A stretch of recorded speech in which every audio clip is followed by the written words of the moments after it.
Hey y'all, Jeff and Betsy from Bellingham BJJ here. We're going to do one of the most important things that Gracie Jiu-Jitsu does from the self-defense perspective, which is the punch block series.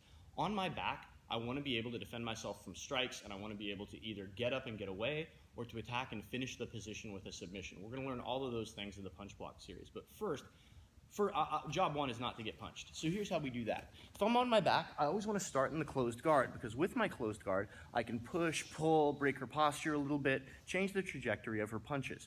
In order to keep myself safe, I'm going to take my chin to my chest, getting my head off the mat. I don't want to get punched with my head off the mat because my head doesn't have any place to go. I'm also going to make a shield with my hands, putting my palms against my forehead and seeing through my wrists. So this sort of position. I still don't want her to punch me though, and so as she draws back, I am going to pull with my legs.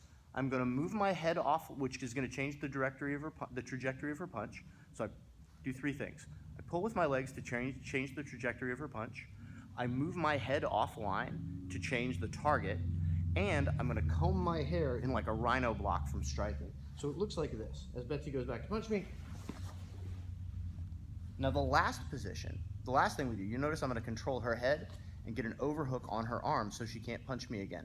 I'm going to show some details the second time, but that's the most important thing, is we overhook this arm, her power arm, and we grab her head. So now if she tries to posture up, it's very difficult. If she tries to punch me, go ahead and punch me. She can do these little pitter-pat punches with her offhand, and we'll discuss how to address that in a subsequent video. But for now, we're just worried about not getting knocked out. So I'm going to change the angle to see that one more time.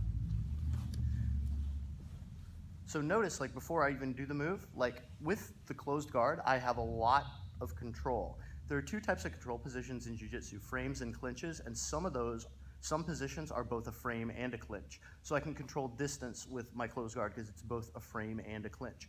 So my head can't be on the mat. My chin comes to my chest. I make a shield. I see through my wrist. As my partner rears back, three things happen at once. I'm going to pull with these legs right here.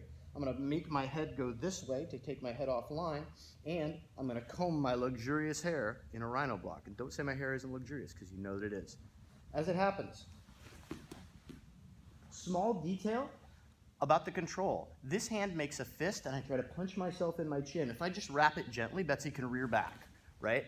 But if I come like this and try to go toward my neck, it's very difficult. Second detail, I'm going to take this and pull her head offline like this. The reason I want her to kind of look at me is that if there's headbutts involved, Betsy headbutt me. Much more difficult. Whereas if her head goes online and she rears back, bam, that's a real problem. If you watch Fabio Gurgel's fight with Mark Kerr in the smashing machine, that's what changes the texture of the fight, is that Mark Kerr is able to headbutt Fabio Gurgel, which is a whole different thing. So we want to keep ourselves safe from as many attacks as possible, and this base position is one of the absolute most important. In the next videos, we'll talk about what happens when she punches us in the ribs and how we can use that to set up an attack, and we'll talk about how to get away if that's our aim as well. For now, let me know what you think. Ask any questions that you might have, and give suggestions for other videos. There's lots of resources at bellinghambjj.com as well, so check those out.